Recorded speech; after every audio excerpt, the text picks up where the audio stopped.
قال فمن ربكما يا موسى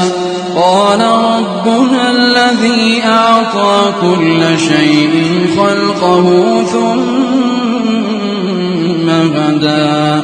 قال فما بال القرون الأولى قال علمها عند ربي في كتاب لا يضل ربي ولا ينسى